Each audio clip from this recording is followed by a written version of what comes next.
All of the growth of the uninsured are working, and they tend to be working in larger businesses. Employers are dropping coverage, the government is dropping coverage.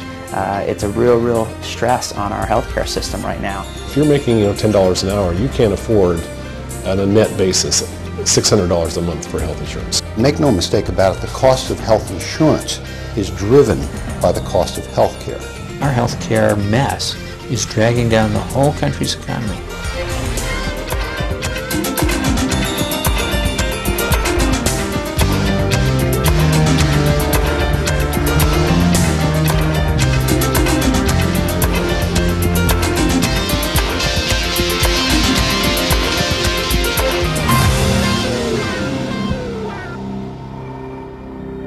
Who are Rhode Island's uninsured? There are many stereotypes, but reality might surprise you. The majority of Rhode Island's uninsured are working. Why are they uninsured? To understand the present, we need to look at the past.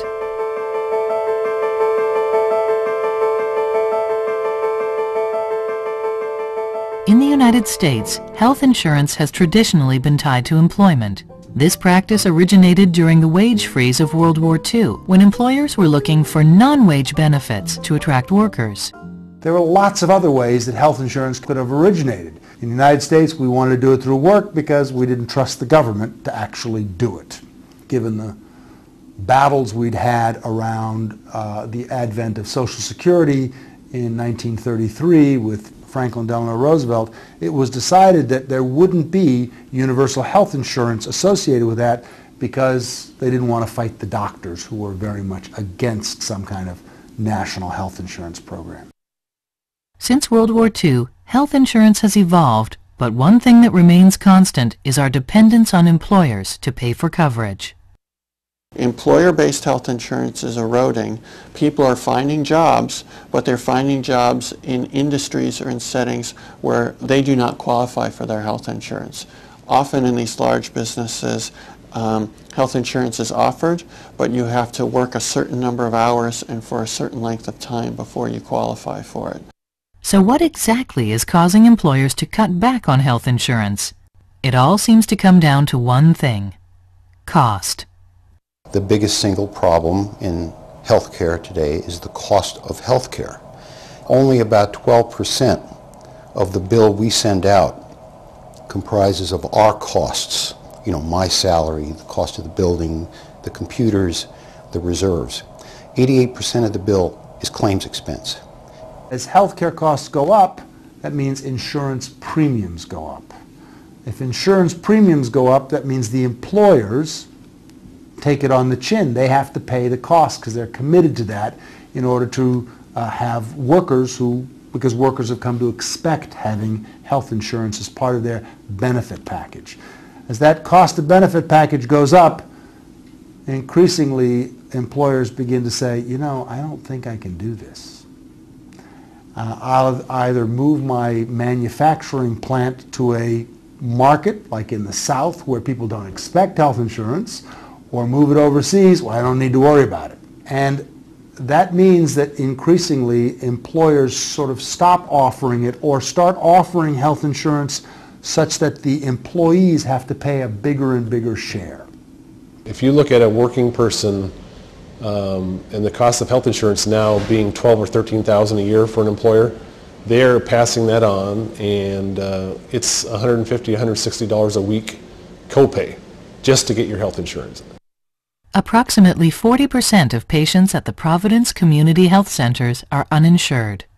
I'd say 80% of my uninsured are working. They're not, just here unemployed, collecting unemployment and trying to get free health. These are working people. Along with community health centers, the Rhode Island Free Clinic is on the front line of caring for the uninsured. Our patients are working patients. They're people that work 1, 2, sometimes 3 jobs and just can't afford the insurance or aren't provided with the insurance. Currently, the clinic serves about 2,500 patients, thanks to the generosity of volunteer physicians and staff. New patients are chosen through a lottery system. We turn 20, 30, 40 people away every time there's a lottery once a month, and it's heartbreaking. It's not the way that medicine should be handled in this country, but it's the way it is, and we try to provide the safety net that no one else out there is. For those who are lucky enough to access the clinic services, it can be a life-changing experience. I remember one young girl had brought her grandmother who thought that she was dying because she had lost so much weight, and she actually had diabetes. And it was a treatable condition that would have been picked up on a routine screening test if she had had medical coverage. The rising cost of healthcare is having far-reaching effects, even on government. Inflation in Medicaid is close to 8% in the state of Rhode Island. If we were to do nothing in this state, especially with the revenue stream that we have, by the year 2020 or 2025, Medicaid would be approximately 50% of the state's budget. Right now it's close to 30%.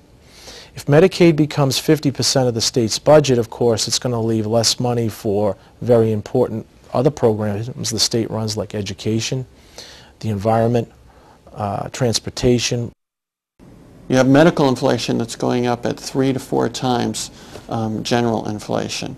Now, there's a challenge with that, because when medical inflation is going up at that rate, that means that the healthcare economy, the medical care sector, is growing at that rate, and those are jobs. So while we don't like paying those increases, certain people depend on the jobs that are created through it, particularly in Rhode Island, we're increasingly a medical care economy.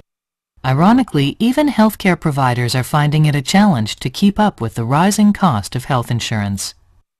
10% of my budget is spent on health insurance for my employees. It's been going up, it's doubled in the last 8 years. So that is our biggest concern, is I need to grow $700,000 to $800,000 a year just to stay level. Other sectors of our economy are also affected. When they make a car in Sweden or some other place, they might spend half. We have to spend twice as much. We have to increase the price of the car, $1,000 or $1,300, I think the number is, to pay for the health insurance that we provide to the employees of the car manufacturer. So our goods and services are relatively uncompetitive in a world market.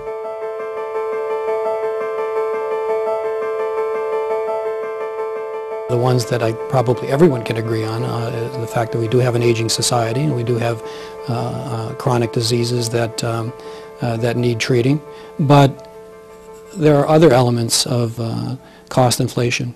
How doctors practice, the expansion of institutional medicine, so that you're seeing both large hospitals getting larger and for-profit physician practices are being established. You're seeing technology that is not being controlled in terms of how much of it is being introduced into the system and how it's used, and you're seeing pharmaceutical costs rising dramatically higher. In health insurance, we have 3 different factors in effect. One, the cost of our services, so that would be the fee we pay, say, doctors for an office visit. Then you got use, the number of times we use services, and that has been increasing historically since I've become involved with health insurance. And then the third item is the relative expensiveness of the procedures. We all get MRIs instead of x-rays now, or we get specialty pharmacy drugs that cost $1,000 a month rather than drugs that cost $100 a month. Those 3 items leverage each other to come out to about 8 to 10% a year. And at 10% a year, every 7 years, premiums double. It's tough.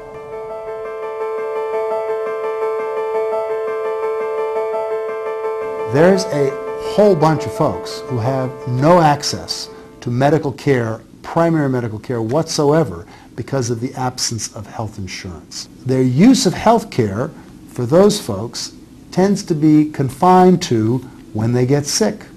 And when they get sick, they'll go to the one resource that might be available in most communities, which is the emergency department. You could be seen in a doctor's office multiple times for that same expense. And the hospitals have to take on, for most people, the cost of that uncompensated care, because most Rhode Islanders cannot afford the cost of seeking care at a hospital. Those are costs that all of us pay in our insurance. We pay as taxpayers for Medicaid and Medicare. We pay as individuals if we have insurance. A part of our premium is actually a hidden